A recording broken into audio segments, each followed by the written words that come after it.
안녕하십니까. 세상을 읽어주는 남자 이상훈입니다. 오늘은 삼성의 HBM4 1에서 다르다는 주제로 한 말씀 드리겠습니다. 진짜 삼성이 HBM4에서 역전을 할 수 있을지, 만약 할 수 있다면 어떤 포인트를 유심히 봐야 하는지에 대해서 한 말씀 드리겠습니다. 최근 외신 등을 보면 삼성 HBM4에 대한 호평이 많이 나옵니다. HBM3E까지 부진했던 삼성의 분발과 하이닉스에 절대적으로 의존하기 싫은 엔비디아의 전략적 선택이 맞물린 결과로 볼 수 있을 것입니다. 일단 그 삼성 HBM4에 대한 테스트 결과는 괜찮은 것 같습니다.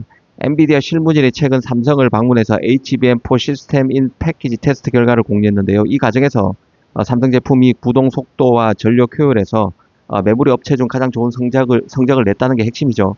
그래서 엔비디아가 삼성에 요청한 HBM4 공급 물량이 삼성 내부 예상치를 크게 상회했다는 얘기가 나왔고, 내년 상반기 공급 계약 체결에 대한 기대감이 커진 상태입니다. 이 좋게 보면 삼성이 HBM3E에서 발열 문제가 있었지만 사활을 걸고 설계를 완전히 바꿔서 성능을 업그레이드 했다고 볼 수 있습니다.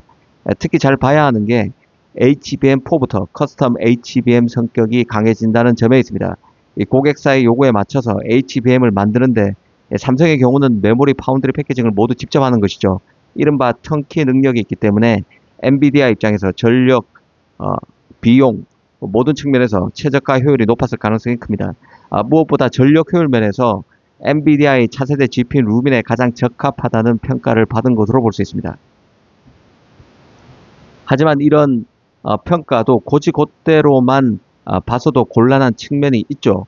엔비디아 입장에선 하이닉스가 HBM4 가격을 전 세대 대비 50% 이상 인상할 만큼 배짱을 부리는 것을 못마땅해 할 수 있습니다. 엔비디아 입장에서는 삼성이 이렇게 잘하고 있다는 신호를 줌으로써 엔비디아 가격 인상 압박을 낮추려는 의도가 분명히 있을 것입니다. 이런 점도 감안해야 할 것입니다.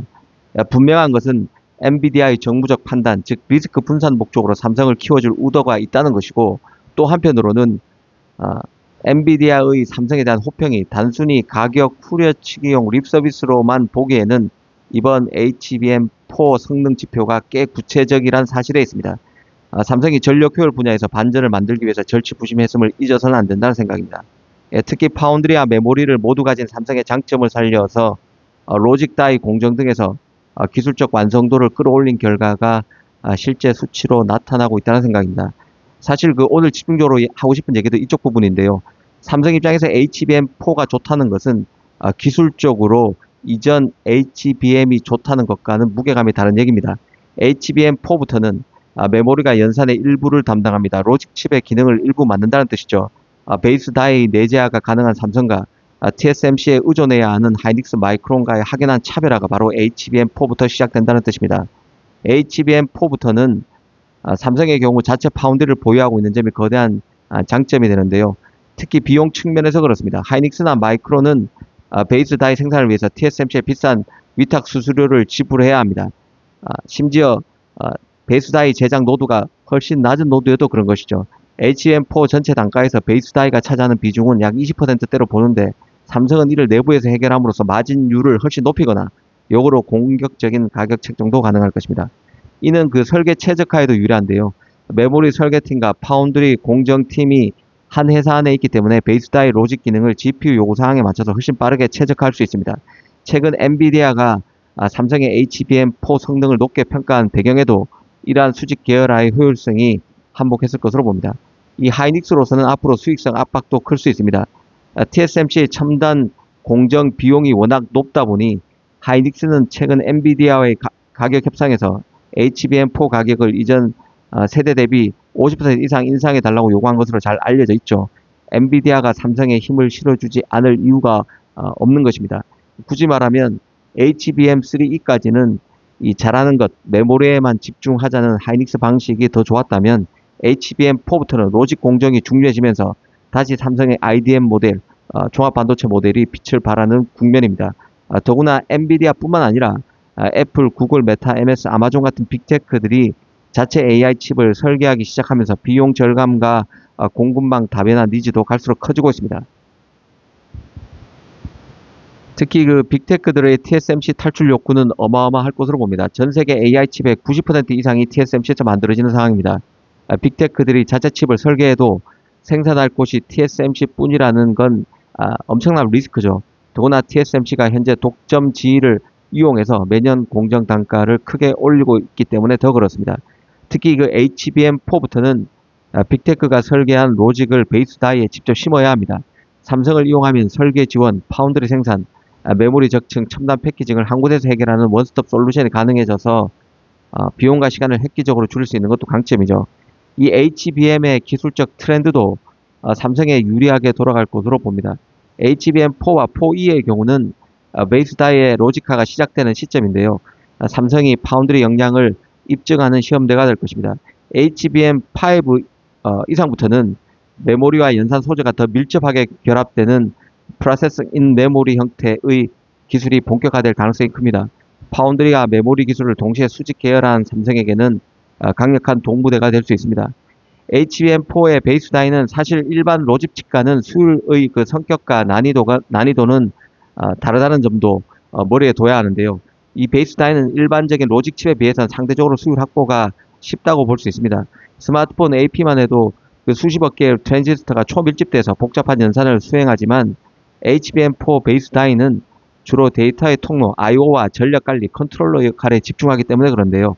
즉 삼성이 HBM4 베이스 다이에 4나노를 쓰더라도 회로 설계가 상대적으로 단순하고 반복적이기 때문에 불락률을 낮추기는 더 수월합니다.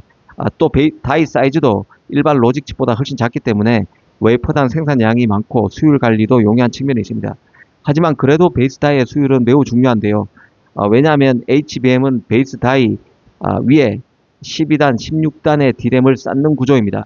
만약 맨 밑바탕에 있는 그 베이스 다이가 불량하게 되면 그 위에 쌓은 멀쩡한 D램 16개도 통째로 버려야 하는 불상사가 빚어집니다. 이 때문에 베이스 다이는 90% 이상의 극단적으로 높은 수율이 필수적인데요.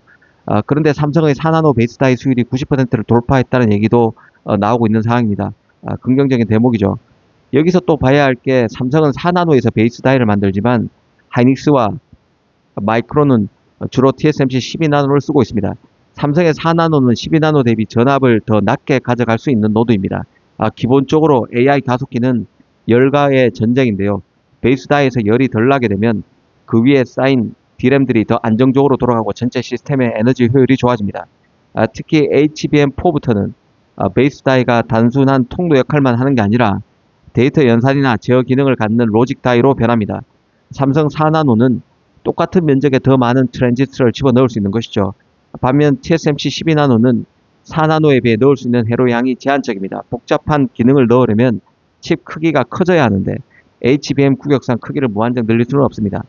삼성 4나노는 당연히 12나노보다 공정 자체가 비싸고 어렵지만 삼성이 성공만 해내면 칩 하나당 성능이 압도적이기 때문에 고부가가치를 창출할 수 있습니다.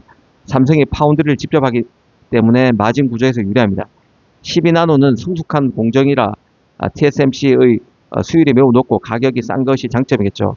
그래도 TSMC이기 때문에 가격 부담이 만만치 않고 그래서 하이닉스도 HBM4 가격을 많이 올린 것이죠. 하이닉스 입장에서는 성능은 12나노라도 충분하니 수율이 안정적이고 싼 TSMC 공정을 써서 안정적으로 공급하겠다는 현실적인 선택을 한 것으로 볼 수 있습니다. 여기서 성능 차이가 발생할 수 있다는 생각입니다. 오늘은 HBM4에서 삼성의 경쟁력에 대해서 한 말씀 드렸습니다. 감사합니다.